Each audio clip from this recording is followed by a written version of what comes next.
rien de Dieu. Vous n'aurez rien de Dieu. Jusqu'à ce que vous puissiez vous organiser à établir la paix dans votre foyer, à établir la paix dans votre maison, établir la paix avec vos oncles, établir la paix avec vos tantes, établir la paix avec vos enfants, établir la paix avec votre père, établir la paix avec votre mère, établir la paix avec votre pasteur, établir la paix avec votre patron, établir la paix avec votre collègue de classe, établir la paix avec votre voisin, établir la paix avec votre frère et votre sœur. Vous ne pouvez rien obtenir jusqu'à ce que vous compreniez la profondeur de la paix et ce que la chair de la paix peut générer. Et comprendre où doit-on puiser la paix? Où doit-on puiser la paix?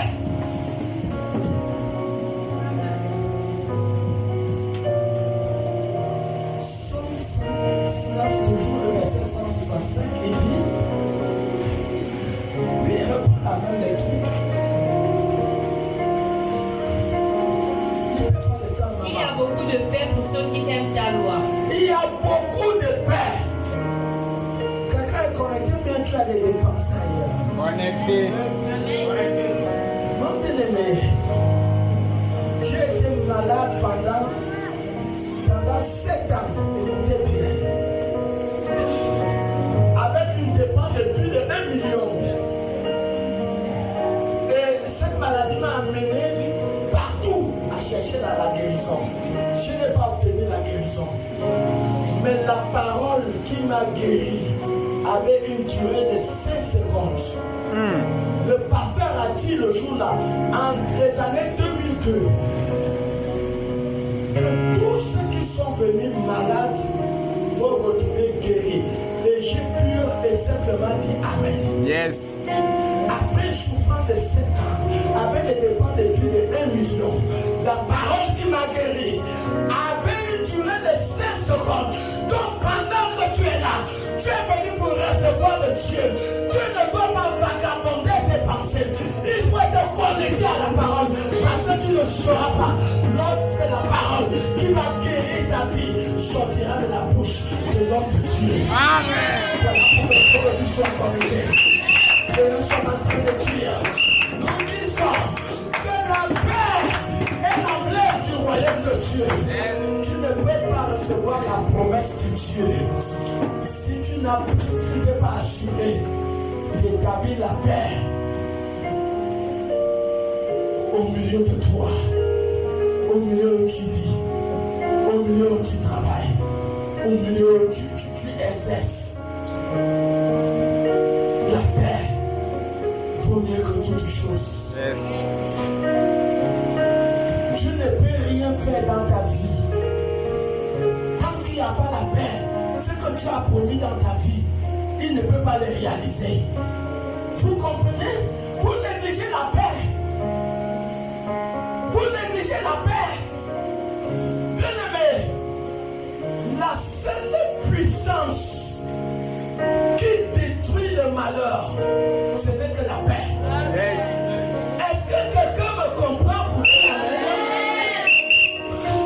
la seule puissance qui détruit le malheur?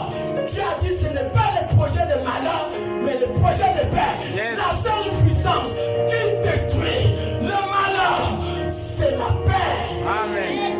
Mon bien-aimé, si tu n'es pas en paix avec les gens, tu as vendu ta destinée au diable. Vérité. Et tu ne verras jamais le bonheur. Yes. Parce que c'est le malheur qui va te suivre. C'est vrai. Et je déclare au nom de Jésus, Amen. à compter d'aujourd'hui, aucun malheur n'aura le droit de te suivre. Amen. Si tu ne crois à Dieu, Amen. Amen. Voilà pourquoi, bien-aimé, un secret est libéré au peuple de Dieu ce matin. Amen. La seule puissance pour détruire le malheur, c'est quoi? C'est la paix.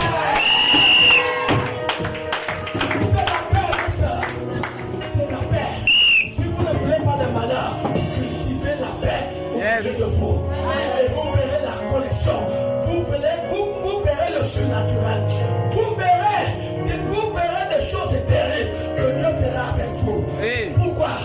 Parce que vous avez engendré l'atmosphère du royaume au milieu de vous. Avance, Est-ce que Daddy. tu comprends? Yes, Daddy. Regarde à quoi est l'image de la paix. Nous pouvons symboliser la paix comme étant le moustiquot. Nous symbolisons la paix comme étant le moustiquot.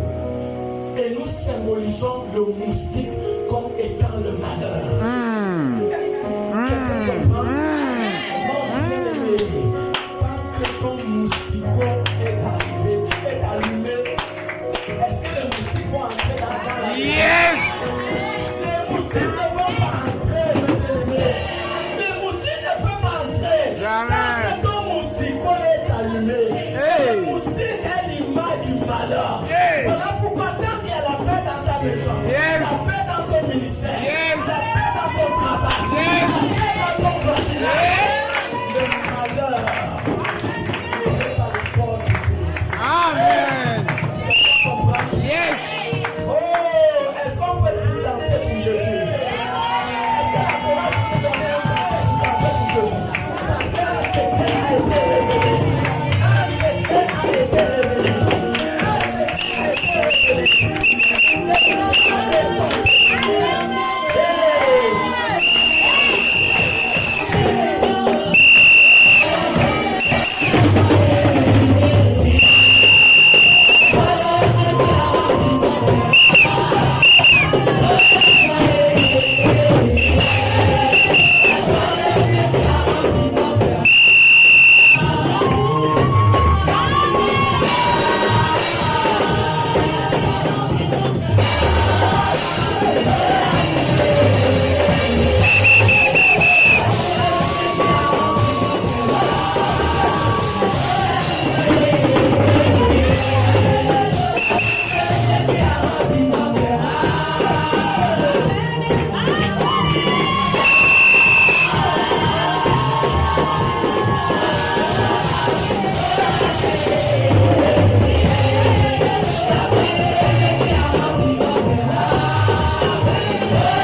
Alléluia. Amen. Est-ce que vous avez vu qu'un pays est en train de construire en temps de guerre? Vous avez vu ça quelque part? Non. Bien aimé, quand il y a la guerre, tout s'arrête. Yes, vérité. Voilà pourquoi il faut la paix. Même les choses physiques nous enseignent les choses spirituelles. Yes. Si vous engagez des palabres avec votre mari, vous avez détruit, vous êtes en train de détruire votre destinée. Vous détruisez votre vie. Inconsciemment sans s'en rendre compte. Yes. Vous êtes en train d'enlever quelque chose de précieux au milieu de vous. Sans vous en rendre compte. La paix est un canal d'accomplissement Et, des promesses Et- de Dieu Et- dans notre vie. yes. Voilà pourquoi il faut générer la paix. Vous comprenez? Avance. Il faut la construire. Faites tout et tout pour être en paix avec tout le monde. Romains 12. Soyez en paix avec tout le monde, avec vos voisins, avec votre soeur, avec votre frère. Soyez en paix. Et vous aurez une connexion divine permanente. Vous allez vivre ce qu'on appelle le surnaturel. La faveur et la grâce de Dieu ne se séparera jamais de vous tant qu'il y a l'atmosphère tous les patriarches de la Bible ont conseillé les gens d'être en paix. Yes. Même Paul, dans Romains 12, 17 à 18, il dit, Romains 12, 17 à 18. Ne rendez à personne le mal. ne pour le rendez à mal. personne le mal pour le mal. Cherchez ce qui est bien devant tous les hommes. Cherchez ce qui est bien devant tous les hommes. S'il est possible, S'il est possible, autant que cela dépend de vous, autant que cela dépend de vous, soyez en paix avec tous les hommes. soyez en paix avec tout le monde, mes amis. Ne sois pas en litige avec quelqu'un. C'est l'art du royaume. C'est un principe divin. Ne sois pas en litige avec quelqu'un. Sois en paix. C'est un conseil divin. Si vous voulez la réalisation des promesses de Dieu, vous devez vous battre pour cultiver la paix partout où vous êtes. Vous devez cultiver la paix avec vos frères à l'église, avec vos sœurs à l'église, à la maison, vos voisins, vos collègues du travail, vos patrons, votre pasteur. La paix est définie comme un arbre aux racines immortelles. La paix est un enchant et l'or.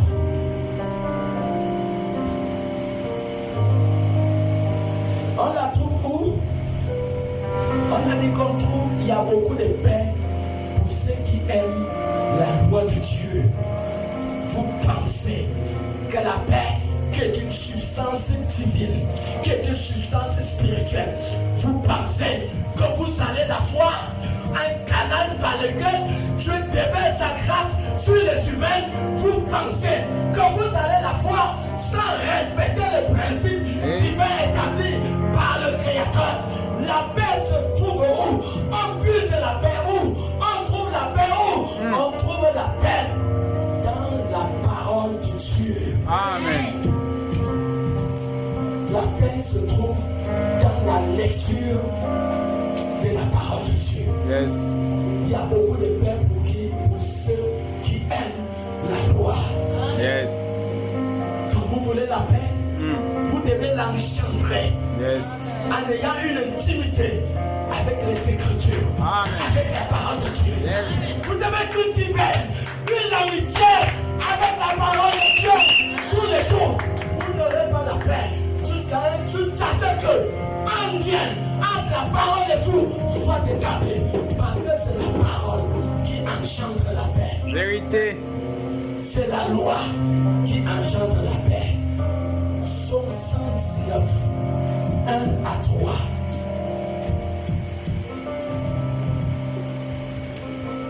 Une amitié entre toi et l'Écriture. Tu ne sauras pas quand tu auras la capacité de supporter tes frères, supporter tes soeurs, supporter tout le monde. C'est la capacité, ce sont les Écritures qui te donnent cette capacité divine. Quelqu'un comprend? Amen. 119, 1 à 3.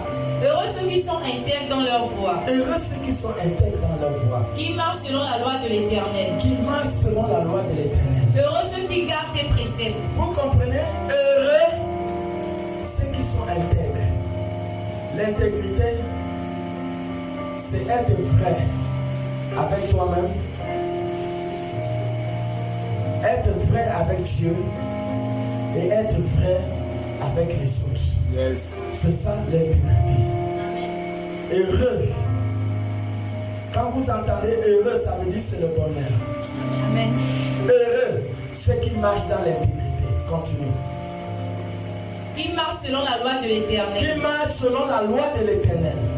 Heureux ceux qui gardent ses préceptes. Heureux ceux qui gardent ses préceptes. Qui le cherchent de tout leur cœur. Qui cherchent Dieu de tout leur cœur. Qui ne commettent point d'iniquité. Qui ne sont pas dans la fausseté. Mais qui marchent dans ses voies. Et qui marchent dans les voies de l'Éternel. Heureux. Heureux seras-tu. Heureux seras-tu.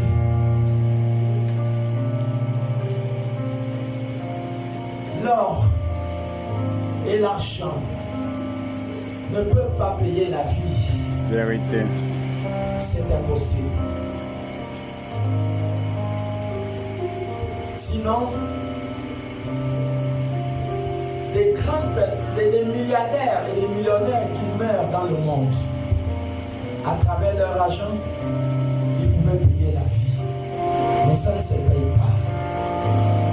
Tu veux la paix, tu veux la longévité, tu dois comprendre qu'il y a une place pour puiser ces vertus.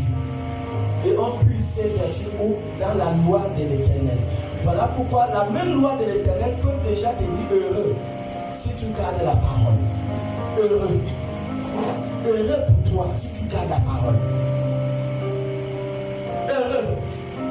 Heureux pour toi si tu gardes la parole.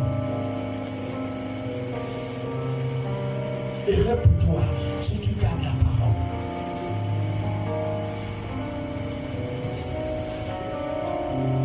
Tu ne connaîtras pas le malheur. Tu ne connaîtras pas le malheur.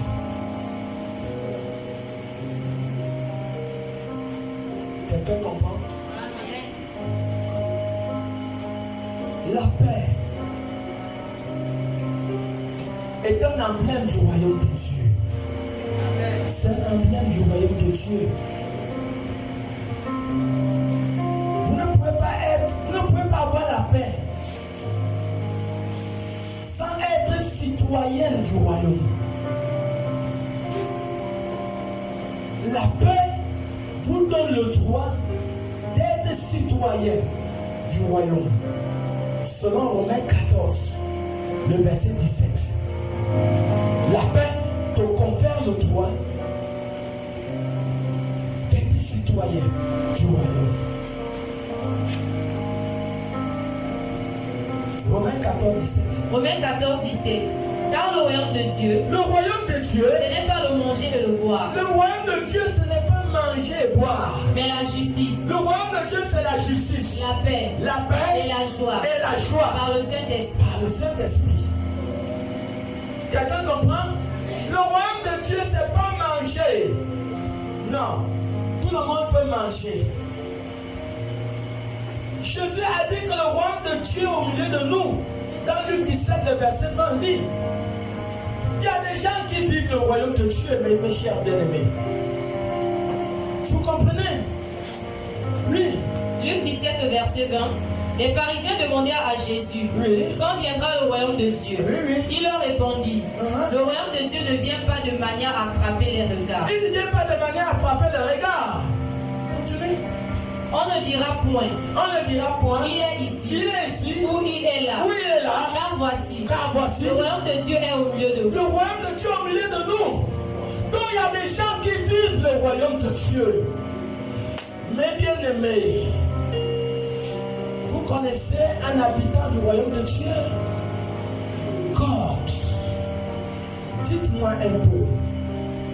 Entre un habitant d'Atinichos et un habitant de la présidence, si c'est présente, il y aura une différence, oui ou non? Amen. Il y aura une différence. Parce que la veste de l'habitant de la présidence n'aura pas la même valeur que la veste ou de la tenue que celui qui habite à Timichos. Au royaume de Dieu, tout est à mort. Les choses spirituelles sont mystérieuses et difficiles à comprendre. Oh la vache qui est venue. Bien aimé, tu ne peux qu'utiliser les héros. Pas au Gabon. Non. C'est impossible d'utiliser les héros au Gabon. Est-ce qu'on utilise les héros au Gabon? Non. Pour utiliser les héros, tu as besoin d'être où? Un héros à part. Bien aimé, si tu veux bénéficier lors de la nouvelle Jérusalem céleste qui est au milieu de nous, il faut faire quoi? Il faut être un habitant du royaume de Dieu. Pour utiliser les héros, tu as besoin d'être un habitant de l'héros. C'est vrai ou c'est faux? C'est à partir de ce moment-là que l'héros aura la valeur dans ta vie. Donc tu veux l'or du royaume, étant citoyen du royaume, dans un territoire étranger qui est la terre, bien aimé, tu dois être un habitant du royaume de Dieu. Et Jésus a dit, dans Luc 17 que nous avons lu, le verset 20 avait dit que le royaume de Dieu est au milieu de nous. Donc il y a une possibilité qu'un croyant, étant sur le plan terrestre, mais vivant le royaume de Dieu, oui, tu peux vivre le royaume de Dieu. Quand tu commences à vivre le royaume de Dieu, les faveurs et les grâces du royaume seront ton partage. Ça serait ton partage. Parce que tu n'es pas un citoyen terrestre, tu seras un citoyen du royaume de Dieu. Et pour être citoyen du royaume de Dieu, bien-aimé, tu as besoin de manifester ces trois vertus. On a dit, le royaume de Dieu, c'est pas le manger et le boire. Le royaume de Dieu, c'est quoi? La justice, la paix, la joie. Trois vertus qui vont faire en sorte que ta destinée change, qui vont faire en sorte que ta vie change, que les choses commencent à changer sans que tu t'en rendes compte. Ça ne serait pas ton problème. C'est Dieu qui va accomplir les miracles. Pourquoi? Parce que tu aurais compris le mystère du royaume. Tu aurais compris les mystères spirituels. Tout le monde ne les comprend pas. Voilà pourquoi beaucoup de gens peuvent se retrouver dans des palabres. Beaucoup de gens peuvent se retrouver dans des problèmes, dans des litiges, dans des rancœurs, sans s'en rendre compte que lorsqu'ils le font, ils sont en train de détruire leur propre vie inconsciemment, sans s'en rendre compte.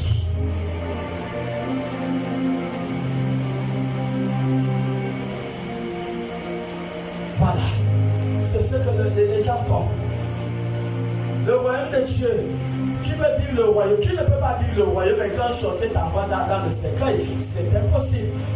Parce que le sorcier tue les habitants de la terre, les terrestres. Le sorcier ne tue pas les habitants célestes. Le sorcier ne tue pas les habitants du royaume de Dieu. Les sorciers ne les touchent pas. Les envoûtements ne les touchent pas.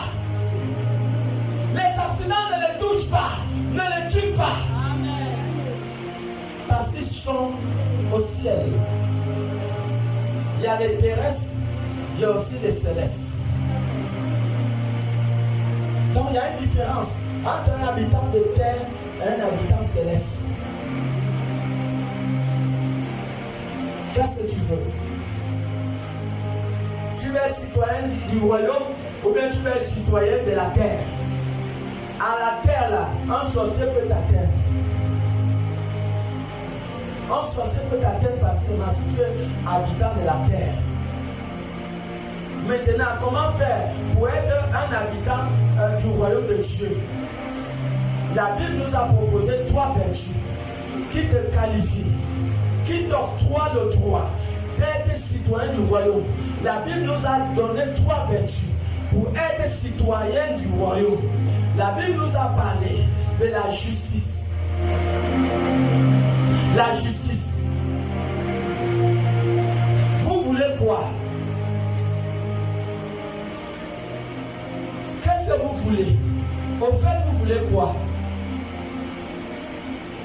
Dites-moi, quel est le père qui aimerait que son enfant échoue sur cette terre? Et vous pensez que Dieu veut notre échec?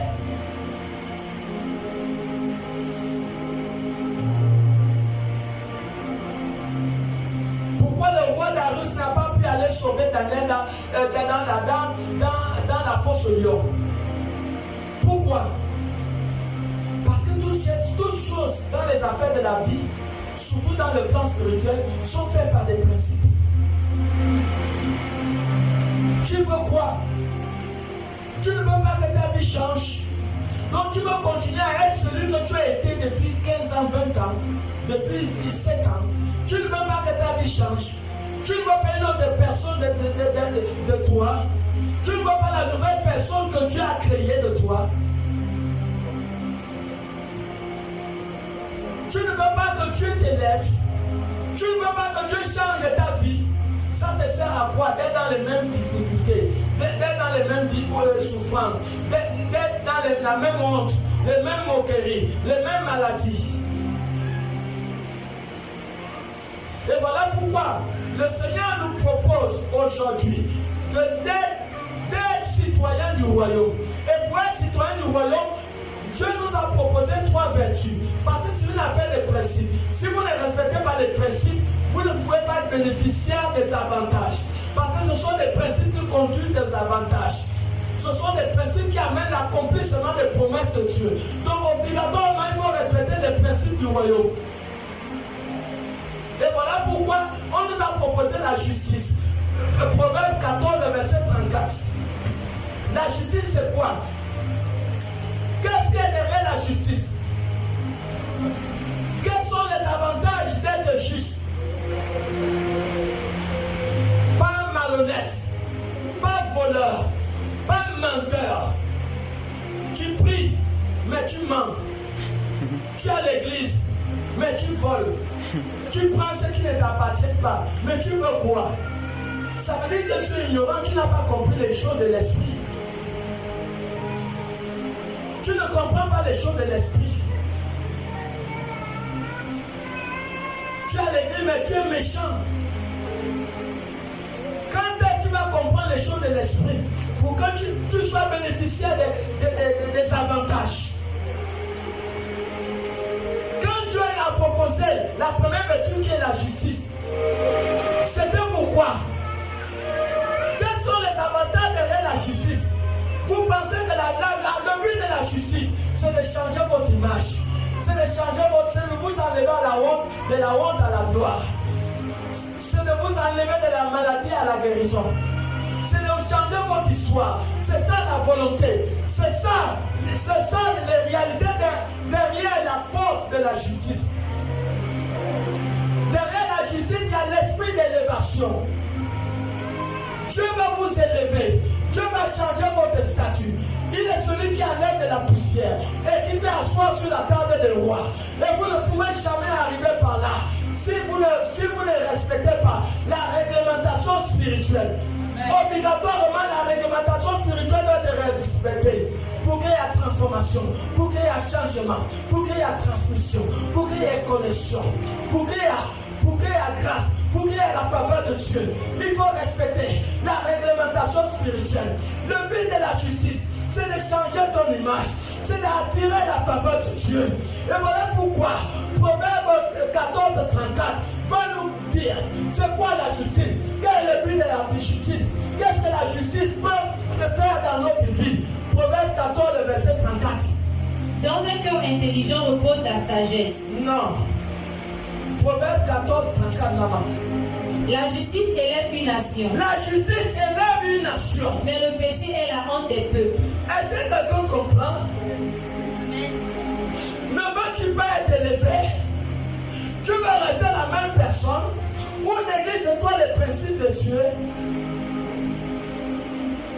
Quand tu vas prendre les pauvres 1000 francs dans le pantalon de ton père, de ton patron, tu prends les 1000 francs, tu as dit c'est pas pour toi, mais tu prends. La personne vient demander, tu dis tu ne connais pas. Toi-même, regarde ce que Dieu peut faire pour toi. Une personne comme toi. Est-ce que c'est normal? Non. Si à celui qui est à côté de toi, il ne faut pas rire. Faut pas rire. Quelqu'un comprend? Amen. Le but de la justice, c'est de t'élever. C'est de t'élever, ma soeur. C'est de t'élever, mon frère. Reprends la lecture, la justice fait quoi? La justice élève. La justice élève, mon frère. Ne prends pas ce qui ne t'appartient pas. Amen. Ne vole pas. Ne fais pas du mal à ton prochain. Si tu veux être élevé, si tu veux l'approbation de Dieu, tu veux que le ciel ait un regard favorable vis-à-vis de toi, sois toi avec toi-même, sois toi avec Dieu, sois juste avec les autres. C'est un principe divin qui change ton statut, qui change ton image, qui va attirer la faveur de Dieu dans ta vie. Oui. La justice élève une nation. La justice élève une nation. Mais le péché est la honte des peuples. Est-ce que quelqu'un comprend? Amen. La justice élève. Ma soeur, l'argent que tu as volé là, est-ce que ça t'appartient? Ta conscience sait. La conscience dit Tu ne peux pas tromper la conscience. Ce que tu as pris là, ça ne t'appartient pas. Le pasteur ne t'a pas vu, mais Dieu t'a vu. Et une autre personne t'a vu, ta conscience t'a vu. Quelqu'un comprend? Amen. Et tu veux l'élévation, ça ne peut pas marcher comme ça. Parce que les citoyens du royaume de Dieu doivent être vrais, doivent être justes. Tu veux la promotion dans ton travail, sois droit, sois vrai. Dans Daniel 6, le verset 4, on a cherché, lis-nous ça, Daniel 6, 4, on a cherché une faute dans la vie d'un homme, mais ils n'ont pas pu trouver. Alors là. Oui. Et vous allez voir la fin de règne de David. Daniel a été élevé. Tu veux être élevé, tu es malhonnête, tu es un bon menteur. Et tu veux que Dieu t'élève. C'est grave. Daniel 6, 4. Daniel 6, 4. Alors les chefs et les satrapes cherchèrent une occasion d'accuser Daniel en ce qui concernait les affaires du royaume. Mais ils ne purent trouver aucune occasion. Ils n'ont rien trouvé de mal dans la vie de Daniel. Continue. Ni aucune chose à reprendre. Ni aucune chose à reprendre. Parce qu'il était fidèle. Il était fidèle. Et qu'on n'apercevait chez lui ni faute, ni rien de mauvais. On a aperçu chez Daniel ni faute, ni rien de mauvais. Dis-moi, quelle est la raison que tu peux donner qui permet à Dieu de changer ton statut, de te bénir avec une vie de malhonnêteté? La vie de malhonnêteté fait de toi un citoyen terrestre et tu vas te battre avec les sorciers et tu n'auras pas la force devant les sorciers parce que tu es un citoyen terrestre. C'est ça. Sois vrai, sois juste. Vous comprenez? Tu veux la bénédiction, ma soeur. La justice va abonder ta maison. 15:6. Ça va abonder ta maison, la justice. Ça fera que ta maison, il y aura l'abondance. La justice, inonde, le congélateur sera plein avec le poulet, la queue. La queue avec quoi encore? Le cochon. Amen. Amen. Le congélateur sera plein. La justice dégage une force terrible d'abondance. Amen. Voilà pourquoi la maison de ceux qui sont justes, il n'y a pas de manquement. C'est ça le Proverbe 15, c'est basé de ça. Proverbe 15. Proverbe 15, 6. Il y a grande abondance dans la maison du juste. Il y a grande abondance dans la maison du juste. Mais il y a du trouble dans les profits de méchants. Dis à celui qui est à côté de toi, toi tu veux quoi? Toi, tu veux quoi? Qu'est-ce qu'il faut me dire?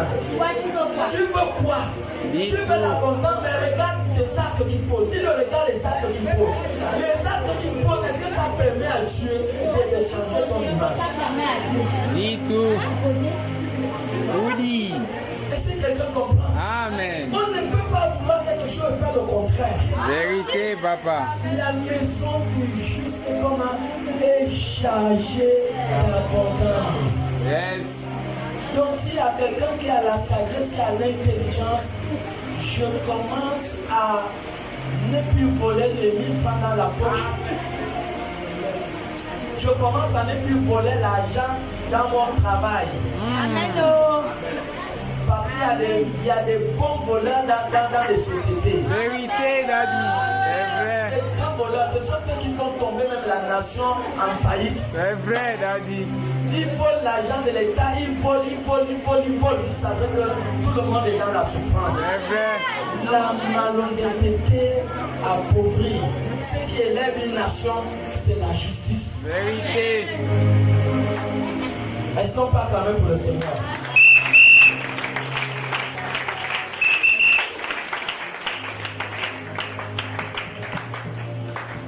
Et les voleurs vont aller où? Mon petit, les voleurs vont aller où? Vous avez compris? C'est pas moi qui ai parlé. Les voleurs vont aller où? Voilà. Les voleurs, leur place n'est pas dans le royaume. Amen. Amen. Il n'y a pas de clandestins au paradis. Jésus a dit que le royaume commence ici sur la terre ou non. On a lu les passages bibliques ou non. Donc ne pense pas que si tu ne vis pas d'avoir le royaume sur terre, tu vas aller le vivre au ciel. Il y a celui qui est à côté de toi, ça c'est une mauvaise mathématique. C'est une mauvaise équation. Amen. C'est le mauvais calcul. Amen. Amen. C'est le mauvais calcul. Il n'y a pas de clandestins au ciel. Tu dois commencer à ceux qui vivent le royaume sur la terre là, c'est eux qui vont vivre le royaume au ciel. La suite. Vous comprenez? Amen. Il y a des gens qui ont déjà opéré leur jugement. Les gens habitent chez eux, ils ont refusé Jésus, même si on vient l'évangéliser. Le jugement a déjà été fait. Le jugement est déjà fait. Maintenant, ce que Jésus va faire dans 2 Corinthiens 5 dit, Jésus va lire le verdict. Parce que chacun a déjà opéré son jugement. C'est comme ça. Si tu as pris la décision de rester à la maison, ne pas aller à l'église, insulter les pasteurs, insulter l'église, ça c'est un choix que la personne a déjà fait. Donc il a opéré son jugement. Donc ce qu'il lui reste, le verdict, le grand jour que Jésus va donner le verdict. Amen. Amen. On peut avancer. Avance. Ça c'est la première vertu. Pour être élevé, tu vas être élevé, sois vrai, sois juste. Ne va pas prendre le portable de quelqu'un dans la voiture. Dis, Dieu, vraiment, un iPhone dernier modèle. Ah Dieu, tu m'as donné le téléphone. C'est faux. Là, c'est un mensonge de l'enfer. Tu ne t'as pas donné le téléphone. Il ne faut pas enlever la puce. Tu es un enfant de Dieu, n'enlève pas la puce. Laisse la peau puce dedans. La personne appelle, la personne va venir récupérer son téléphone. On a des chrétiens Android aujourd'hui là. Tout dit. Les citoyens du royaume ne font pas les choses comme ça. Tu ramasses le téléphone de quelqu'un, il appelle, tu lui remets son téléphone. Moi, à chaque fois que quelqu'un fait l'erreur dans mon Airtel Money, je renvoie, la ça fait peut-être 2 ou 3 semaines, quelqu'un a fait l'erreur de 10 000. J'ai renvoyé les 10 000. Mais moi, j'ai fait l'erreur dans un compte de quelqu'un, la personne a bouffé mes 10 000. Les 10 000 là vont coincer dans sa poche au nom de Jésus. Je me tiens sur l'autel, je dis. Les 10 000 là, il ne me rend pas les 10 000. C'est dans sa poche. Il n'aura pas la paix jusqu'à ce qu'il me rende les 10 000.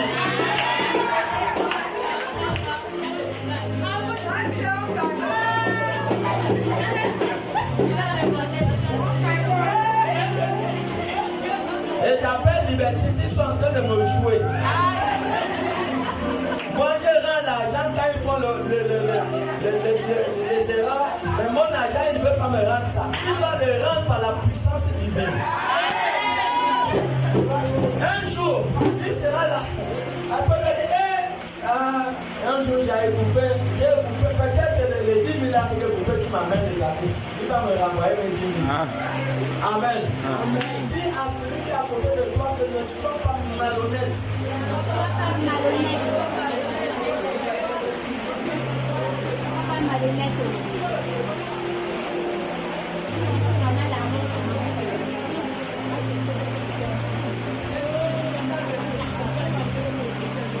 Tu es là toujours? Connecté. La deuxième vertu, on nous a parlé de la joie. La joie. Amen. Amen. Mes chers bien-aimés, même 1 Thessaloniciens 5,16, il dit quoi? Il dit soyez toujours joyeux. Dit 1 Thessaloniciens 5,16. 1 Thessaloniciens 5,16. Soyez toujours joyeux. La joie est la deuxième vertu qui te donne le droit d'être citoyen du royaume. Soyez toujours joyeux.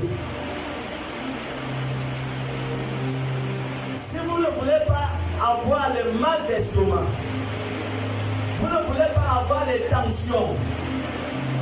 Soyez toujours joyeux. Sois toujours joyeuse. Quand tu marches avec Dieu, tu dois toujours être joyeux. Les choses spirituelles fonctionnent avec la joie. Vous ne pouvez jamais recevoir une révélation sans la joie. La joie vous permet d'être connecté dans le surnaturel. La joie permet à soi de recevoir une révélation venant de Dieu. Quelqu'un comprend? Ésaïe 12:3. La joie, ma soeur. La joie. Ne soyez pas triste. Ne vivez pas avec les soucis. Hein? Attends, on va revenir là. Lis d'abord 1 Pierre 5, le verset 7. Déchargez-vous vos soucis au pied de la croix. Sois joyeuse. Ne permets pas qu'aucun diable vienne t'arracher la joie. Laissez la porte derrière au maître. On le fait par l'église.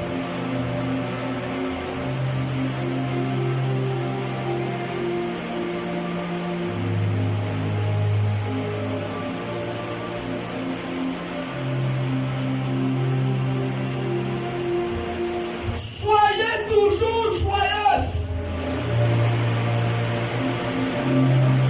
80% des délivrances que j'ai faites, les démons sont entrés dans le corps de ces personnes quand ils étaient tristes, quand ils étaient fâchés. Tu avais déjà vu? Est-ce que je suis en train de recevoir encore l'autre? 1 Pierre 5 au verset 7. Oui. Et déchargez-vous sur lui de tous vos soucis. Déchargez-vous sur lui de tous vos soucis. Car lui-même prend soin de vous. Lui-même prend soin de vous. Éphésiens 4, verset 7. La joie ne reste pas avec les soucis, ne reste pas avec la colère.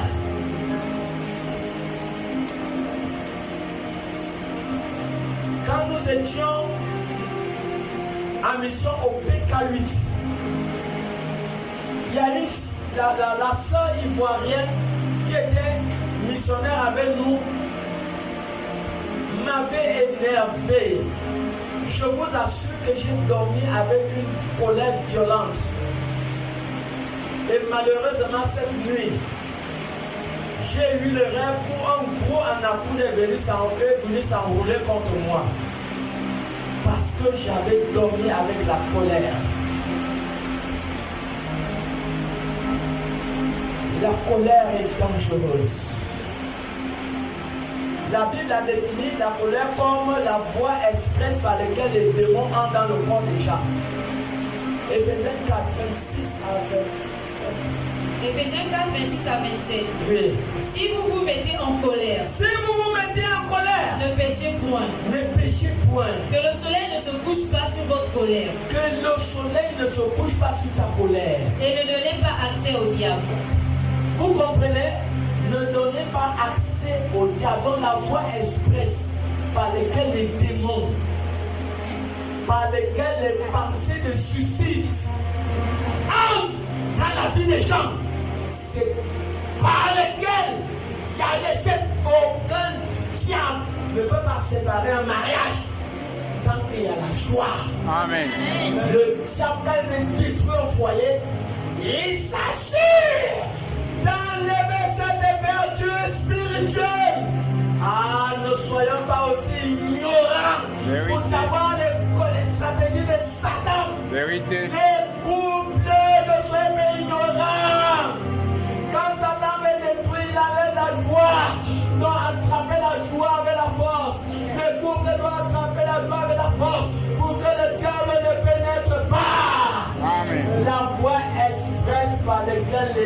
démon entre dans le corps des gens, c'est la colère. La colère est destructrice. Voilà pourquoi Ésaïe 12, le verset 3 nous dit, elle est destructrice. Les gens sont ignorants. Donc vous voyez, si vous ne connaissez pas ces choses, Amen, amen. Amen. Dites-moi, qui a plus âgé que le diable sur la terre? Personne. Quelqu'un est plus âgé que le diable sur la terre? Personne. Hein? Personne. Le diable est le grand frère de tout le monde ici. Amen. Amen.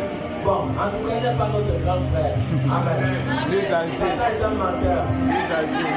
Voilà, c'est ça que je voulais dire.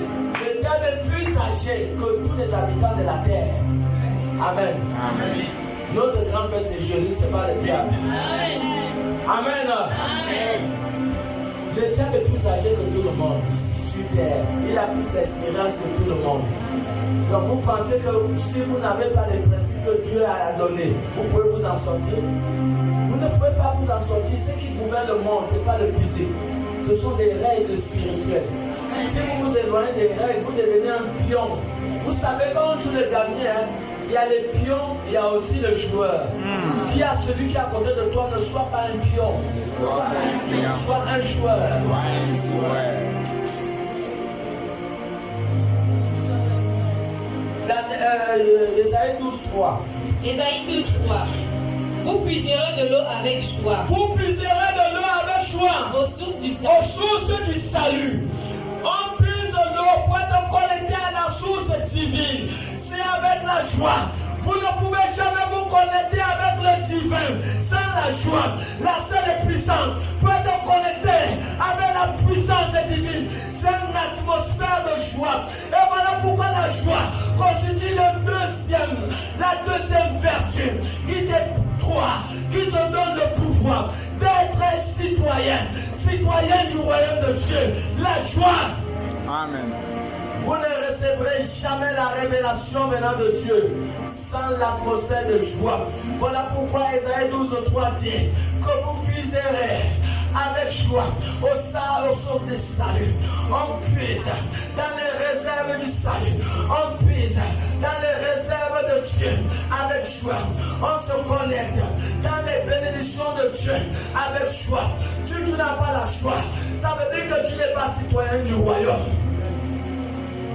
La joie, il faut être joyeuse. Si tu fais le choix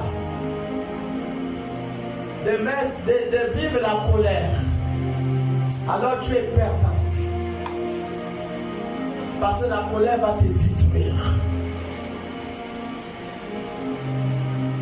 C'est avec joie que tu te connectes à la révélation de Dieu. Les sources de Dieu sont intarissables, qu'elles soient financières, guérison, stabilité, elles sont intarissables. Donc pour mieux puiser dans les sources de Dieu, il faut avoir la joie. Ésaïe 30, le verset 29 à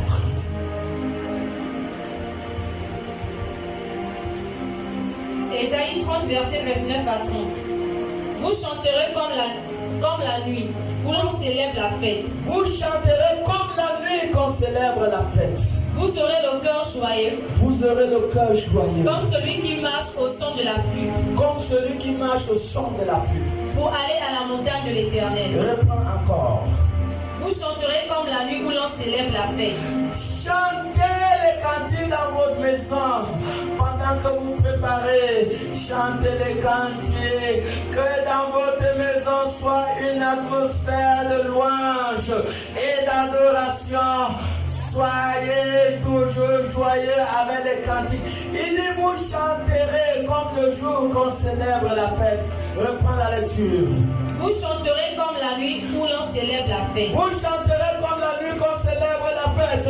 Vous aurez le cœur joyeux comme celui qui marche au son de la flûte. Vous aurez le cœur joyeux comme celui qui marche au son de la flûte. Pour aller à la montagne de l'Éternel. Pour aller à la montagne de l'Éternel. Vers le rocher d'Israël. Vers le rocher d'Israël. Et l'Éternel fera retentir sa voix majestueuse au monde. Et l'Éternel fera retentir sa voix. Donc, avant de vous entrer pour demander quelque chose à Dieu, pour que vous écoutez la voix de Dieu, vous devez avancer vers Dieu, vers le trône divin, le trône des ossements, par l'atmosphère de joie. Pour écouter la réponse de Dieu, vous devez avancer avec une atmosphère de joie. S'il n'y a pas la joie, il n'y a pas de réponse venant de Dieu. Et voilà pourquoi il dit que vous entendrez la voix de Dieu. Pourquoi? Parce que vous êtes d'abord entré dans la joie. Reprends cette petite partie. Et l'Éternel fera retentir sa voix majestueuse. L'Éternel fera retentir sa voix majestueusement. Il montrera son bras prêt à frapper. Voilà, arrête-toi là. La joie. La joie est une vertu du royaume. Un fusil, non, tu ne peux pas te pénétrer tant que tu as la joie, tant que tu chantes les cantiques. Tu es là, tu danses. Mais l'ennemi dit, on va faire comment pour atteindre la sœur là? Elle est toujours joyeuse. Ils vont faire tout et tout pour te faire que tu sois en colère. Il va envoyer peut-être un frère, une soeur pour t'énerver. Quand tu es énervé là, c'est là où ils vont t'atteindre. Il y avait un enfant, une soeur qu'on voulait atteindre. J'ai suivi un de ces témoignages. Et les sorciers ont tout fait pour l'atteindre, mais on n'avait pas l'atteindre. Mais ils ont rendu son enfant de 12 ans bandit voyou. Et cette maman s'est mise dans une violente colère. Et l'ennemi a réussi à pénétrer ses soeurs. Ils ont réussi à tuer cette femme, les sorciers. C'est un témoignage vivant. Ils ont réussi à la tuer. Donc, à chaque moment que vous êtes dans les principes du royaume, à savoir la justice, la joie, l'ennemi n'aura pas d'accès dans votre vie. Il n'aura pas d'accès. Et la troisième vertu, on nous a parlé de la paix. La paix, la justice. Le royaume de Dieu consiste à trois choses: la justice, la joie et la paix. La paix, on la paye où? Tu vas pas aller dans un magasin pour aller payer la paix. Tu n'iras pas dans un magasin pour payer la paix.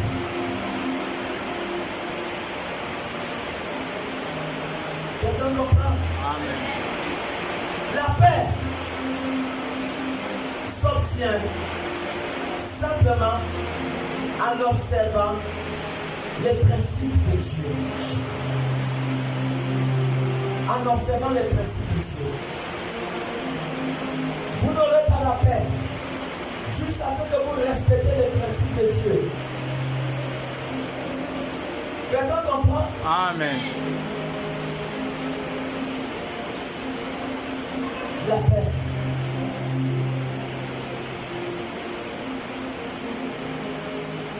La paix. Faites toutes choses pour cultiver la paix. N'ayez pas de palabres avec quelqu'un. Je ne sais pas pourquoi le Saint-Esprit me donne encore ce témoignage. Je suis fatigué de donner ça ici. Amen. Amen. Mais je vais donner encore ça quand même. Amen. Amen. Vous connaissez le témoignage, mais je le redonne pour ceux qui ne connaissent pas. Il y avait une chrétienne, une païenne qui vivait dans une cour commune. Ils habitaient à côté d'une petite rivière.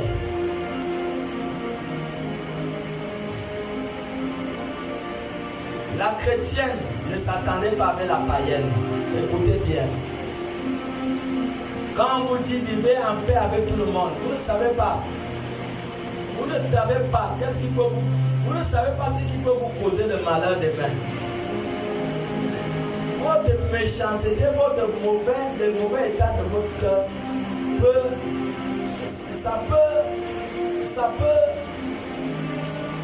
ça peut détruire beaucoup de choses dans votre vie. Donc cette sœur, écoutez bien, ne dors pas, écoute. Amen. Amen. Donc la chrétienne ne s'entendait pas avec la païenne. Et un jour, la chrétienne est sortie. Et ce jour, il y a eu une grande pluie. Et malheureusement, l'enfant de la chrétienne était dehors, était en train de jouer. Quand Dieu maman de surveiller souvent les enfants. La païenne là, voyez comment l'enfant de la chrétienne là était en train de jouer à côté d'une petite rivière qui était inondée d'eau. Elle a vu comment l'enfant a avancé. Un enfant de 2 ans comme ça. L'enfant est parti jusqu'à se noyer dans la rivière devant la païenne là. Elle a laissé le pauvre enfant mourir parce qu'elle ne s'entendait pas avec sa mère. Est-ce que ça c'est normal? Non. Vous voyez le degré de méchanceté. Voilà pourquoi on vous dit vivez bien avec tout le monde. Amen. Personne ne voudrait des choses comme ça. Vivez bien avec vos voisins. Allez vous demander tous mes voisins qui sont ici. Moi, je ne vais pas entrer dans la maison de tout le monde. Je n'ai pas là avec personne. Vous ne connaissez pas qui va vous sauver demain. Amen. Vivez bien avec tout le monde. Amen. Qu'est-ce qui s'est passé? Comment l'histoire a été connue? Dieu a frappé cette païenne de stérilité des années. Et c'est comme ça qu'elle a sûrement reçu des révélations que c'est tel acte que tu as posé. Ou bien elle-même, elle a compris que c'était le temps de confesser. Elle est partie dans une église. Elle a fondu en larmes. Elle est tombée devant, fondue en larmes. Les gens ne comprenaient rien. Jusqu'à ce qu'elle a dévoilé le mystère, dit voici ce que j'ai fait. Je pouvais sauver ce bébé, mais parce que j'haïssais sa maman, j'ai laissé l'enfant mourir. Oh Dieu, pardonne-moi. Pasteur, pardonne-moi. Le peuple pardonne. Que Dieu me aide à prier Dieu, que Dieu me pardonne. Voici ce qu'une femme a fait. Pourquoi? Parce qu'elle ne s'entendait pas avec quelqu'un. Quand on vous dit, entendez-vous avec tout le monde, ça sert à quoi d'haïr l'autre? Vous comprenez? Ça ne sert à rien. Est-ce que vous savez qu'il y a des gens qui ont été déjà rejetés par Dieu? Il y a des gens qui ont déjà été rejetés par Dieu. À cause de quoi? Parce qu'il ne s'entend pas avec son frère, il ne s'entend pas avec sa soeur. Si quelqu'un n'est pas rejeté par Dieu, pourquoi Dieu va dire dans Matthieu 5, c'est pas verset 23, que si quelqu'un veut donner son offrande, dis-nous ça. Si quelqu'un veut donner l'offrande et qu'il se rappelle qu'il a le litige avec son frère, est-ce que Dieu reçoit l'offrande là? Non. Si Dieu ne reçoit pas l'offrande, ça veut dire que Dieu a rejeté la personne, oui ou non? Vous voyez que vous vous efforcez à travailler, vous ne voyez pas la grâce, vous ne voyez pas la bénédiction. L'argent que vous gagnez, ça ne vous suffit pas. C'est comme s'il y a quelque chose qui ne va pas dans vos vies. Comment vous pouvez vous bénéficier des efforts de Dieu s'il n'y a pas de surnaturel connecté à votre vie? Comment vous pouvez définir la vie seulement comme dans le plan physique et de ne pas comprendre les réalités spirituelles? Ce n'est pas le physique qui gouverne, c'est le spirituel qui gouverne. Et le spirituel dit, pour que tu aies le surnaturel, il faut t'entendre avec ton frère, il faut t'entendre avec ta soeur. Pour que le surnaturel et la faveur divine soient ta personne. Et voilà pourquoi beaucoup de gens ont été rejetés par Dieu. Et ils viennent donner des offrandes qui ne sont pas reçues par Dieu. Pourquoi? Parce qu'ils ont la haine vis-à-vis de leurs frères, vis-à-vis de leurs soeurs, vis-à-vis de leur patron, vis-à-vis de leur pasteur, vis-à-vis de leurs voisins. Et vous dites, comment tes vies pourraient parvenir comme ça? Si vous avez été rejeté par Dieu, qui va vous accepter? Si vous avez été rejeté par Dieu, où pouvez-vous aller? Quelle faveur pouvez-vous avoir? Quels efforts pourront-ils aboutir dans vos vies? Peu importe le nombre d'efforts que vous ferez, vous n'allez rien avoir. Pourquoi? Parce que vous êtes rejeté par Dieu. Vérité. Quand vous êtes rejeté par Dieu, même les cailloux vont vous rejeter. Vous allez voir que quand vous marchez, le caillou va dire dégage, et tu vas cogner ton pied sur le caillou, tu vas te blesser. Même les herbes, quand tu passes sur les herbes qui dégagent. Toi, tu as été rejeté par Dieu, ne me piétine pas. Tout va te rejeter. Les parents vont te rejeter. Tes collègues vont taillir. Les patrons vont taillir. Tout le monde à l'église va taillir. On va taillir. Pourquoi? Parce que quelque part, tu es rejeté par Dieu. Quand tu es rejeté par Dieu, tout dans la société va te rejeter. Dieu ne prend même pas tes offrandes. Pourquoi? Parce que tu as haï ton frère. Parce que tu as haï ta soeur. Et vous n'avez pas compris le principe de la paix. Vous ne pouvez pas être des citoyens du royaume.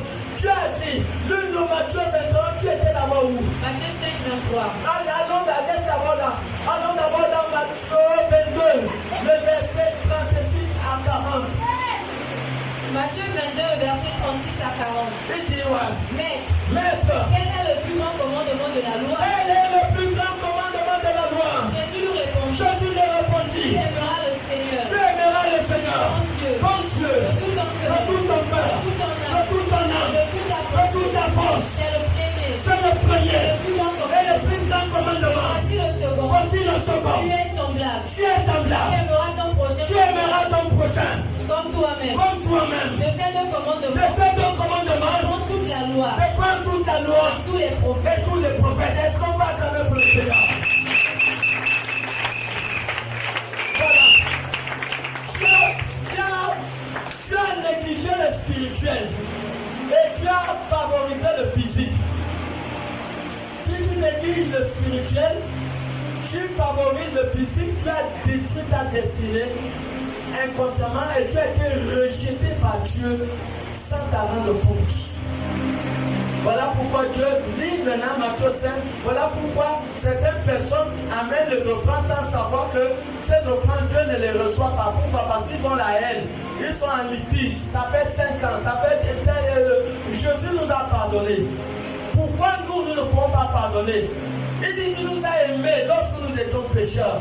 Pourquoi nous ne pouvons pas pardonner nos frères, nos sœurs? Pourquoi? Matthieu 5. Matthieu 5, 23. Oui. Si donc tu présentes ton offrande à l'autel, Si tu présentes ton offrande à l'autel, et que là tu te souviens que ton frère a quelque chose contre toi, tu te souviens que ton frère a quelque chose contre toi, laisse-la ton offrande laisse-la ton offrande devant l'autel devant l'autel. et va d'abord te réconcilier avec ton frère. Va d'abord te réconcilier avec ton frère. Puis viens présenter ton offrande. Lui vient présenter ton offrande. Vous voyez? Donc vous ne pouvez pas être connecté dans le divin sans respecter le principe. Et si vous favorisez le physique, vous négligez le spirituel, vous êtes foutu. Tout effort que vous allez faire pendant votre lamentable vie sur la terre, vous n'aboutira à rien. Et vous n'atteindrez jamais votre destinée. Aucune haine. Nous avons lu ce passage biblique la fois dernière. 1 Jean 3, 15. Que tous ceux qui hainent sont des meurtriers et ne peuvent pas entrer au ciel. 1 Jean 3, 15. 1 Jean 3, 15. Vous voyez, vous haïssez quelqu'un et vous dites que non, je prie. Non, vous êtes rejeté par Dieu et tout vous rejette. 1 Jean 3, 15. Quiconque est son frère est un meurtrier. Quiconque est son frère est un meurtrier. Si vous savez qu'aucun meurtrier n'a la vie éternelle, demeurons en lui. Donc si vous avez la haine vis-à-vis d'un homme, vis-à-vis de quelqu'un, peu importe l'intensité de votre prière, vous êtes banni de Dieu. Vous n'avez aucune connexion avec Dieu. Tant que vous haïssez, vous êtes banni de votre destinée. Tant que vous haïssez votre frère, tant que vous haïssez votre soeur, c'est un principe divin. Et tant pis pour vous, si vous favorisez la haine et vous négligez le spirituel, je vous annonce une nouvelle ce matin. Je vous dis que ce n'est pas le physique qui gouverne, c'est le spirituel qui gouverne. Tu dois la sagesse qui a l'intelligence.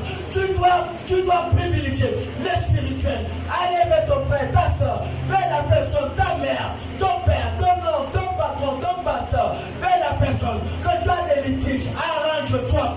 Avant de s'avancer à l'hôtel, on ne s'avance pas à l'hôtel avec les litiges. C'est une action dangereuse, c'est une manœuvre dangereuse. On n'avance pas à l'hôtel avec un litige.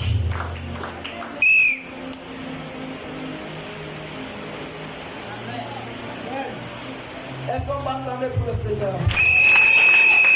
Ne t'avance pas à l'hôtel.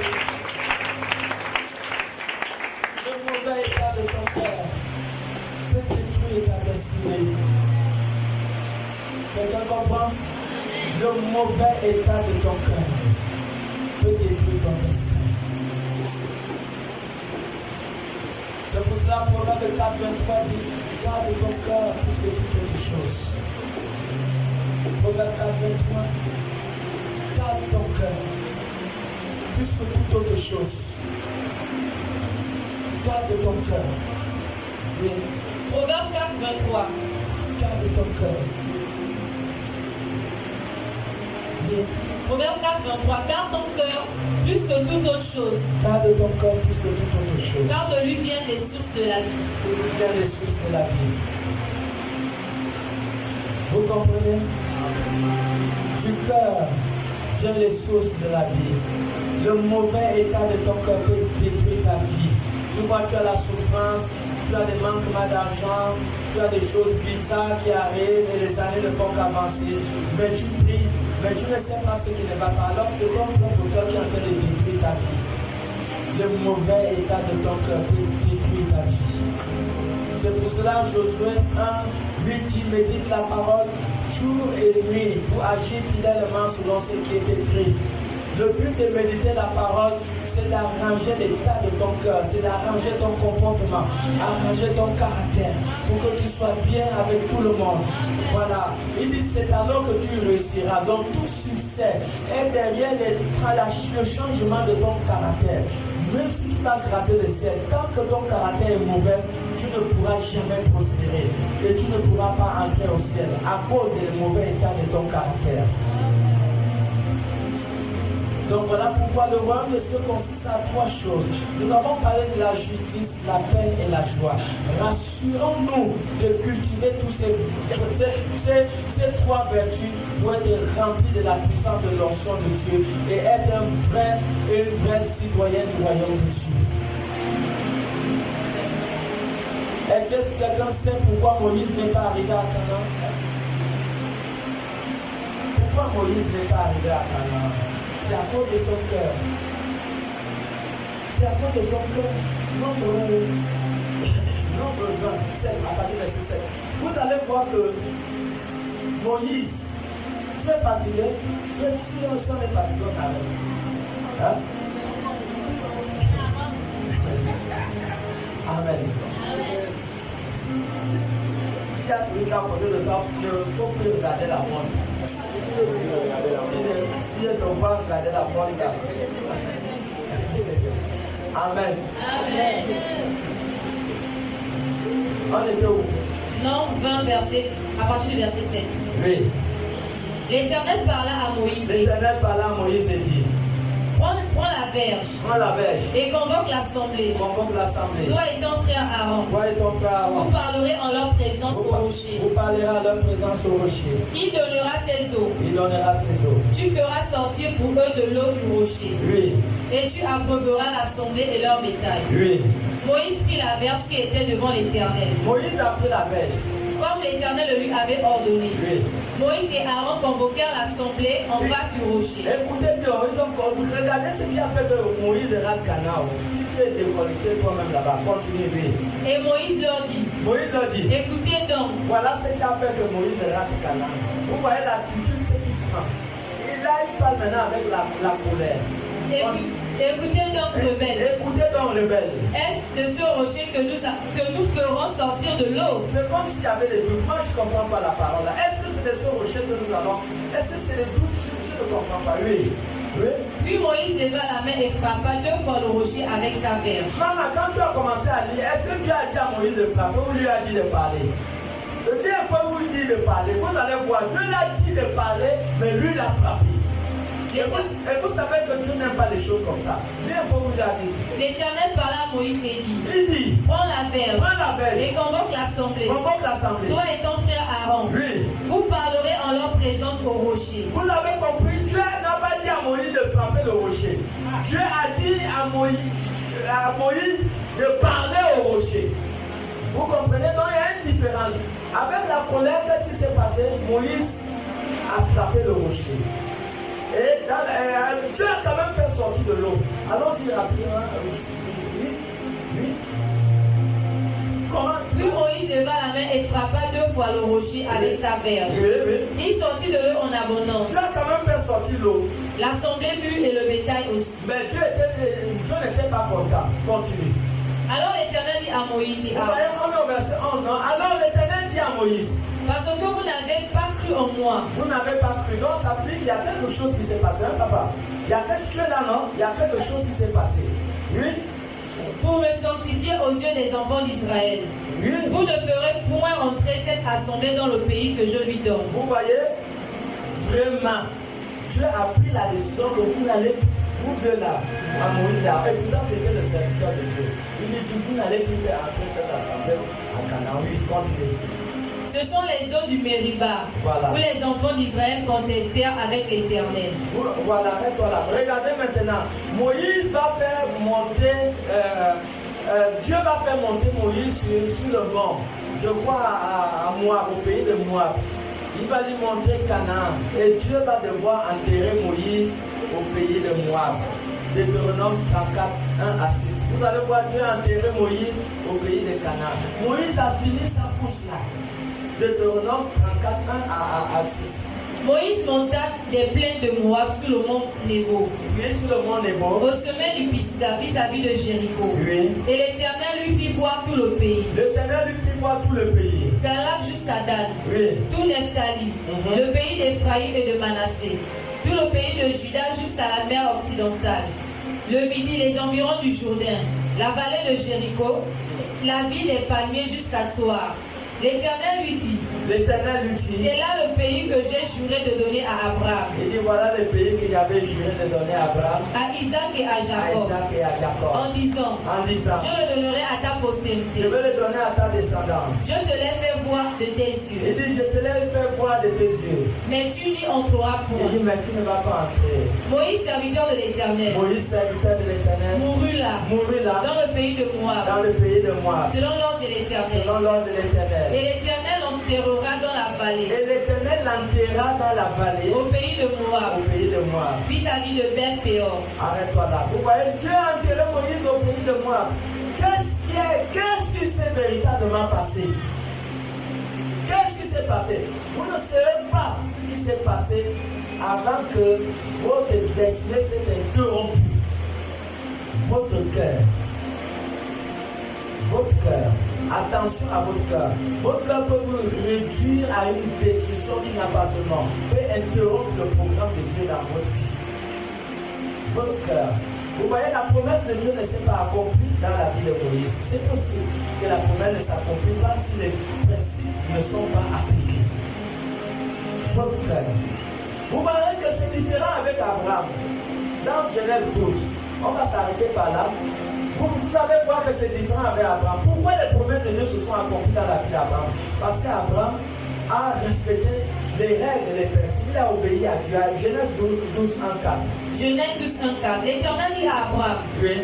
va-t'en de ton pays, de ta patrie, De ta patrie, et de la maison de ton de père, la maison de ton père, dans le pays que je te montrerai. dans le pays que je te montrerai. Je ferai de toi une grande Je nation, ferai de toi une grande nation. et je te Je bénirai. te bénirai. Je rendrai ton nom grand, Je vais rendre ton nom grand. et tu seras une source de bénédiction. Tu seras une source de bénédiction. Je bénirai ceux qui te béniront, Je vais bénir ceux qui te bénissent. et Je maudirai ceux qui te maudissent. Allons-y maintenant dans Genèse 13, verset 2. Vous allez voir que la promesse de Dieu, il a promis à Abraham qu'il va le bénir, et la promesse de Dieu s'est accomplie dans la vie d'Abraham. Genèse 13, verset 2. Abraham était très riche en troupeaux, Abraham est devenu très riche en troupeaux, en argent et en or. en argent et en or. Vous comprenez? La promesse de Dieu s'est accomplie. Pourquoi la promesse de Dieu s'est accomplie? Nous allons le voir dans ce dernier passage biblique que nous allons lire, Genèse 26, 1 à 5. Genèse 26, 1 à 5. Vous allez voir pourquoi la promesse de Dieu s'est accomplie dans la vie d'Abraham. Genèse 26, 1 à 5. Il y eut une famine dans le pays. Il y eut une famille dans le pays. Outre la première famine qui eut lieu au temps d'Abraham. Oui. Et Isaac alla vers Abimelech, Isaac allait vers Abimelech. roi des Philistins, à Gerar. L'Éternel lui apparut et dit, L'Éternel apparut à Isaac et dit, ne descends pas en je Égypte, ne pars pas en Égypte. demeure dans le pays que je te dis. Reste dans le pays que je te dis. Séjourne dans ce pays-ci, Reste dans le pays là. je serai avec Je toi. serai avec toi. Je te bénirai. Je te bénirai. Car je donnerai toutes ces contrées à toi Il dit, je vais te donner tous ces contrées à toi et à ta postérité. et à ta postérité. Et je tiendrai le serment que j'ai fait à Abraham. Je vais tenir le serment que j'ai fait à Abraham. Abraham ne vit plus haut. Continue. Je multiplierai ta postérité Je vais multiplier tout ce qui est à toi. comme les étoiles du Comme ciel. les étoiles du ciel. Je donnerai à ta postérité toutes ces contrées. Oui. Et toutes les nations de la terre seront bénies en ta postérité. Toutes les nations de la terre seront bénies en toi. Parce que Abraham a obéi à ma voix. Le verset 5, non, il dit parce que quoi? Abraham a fait quoi?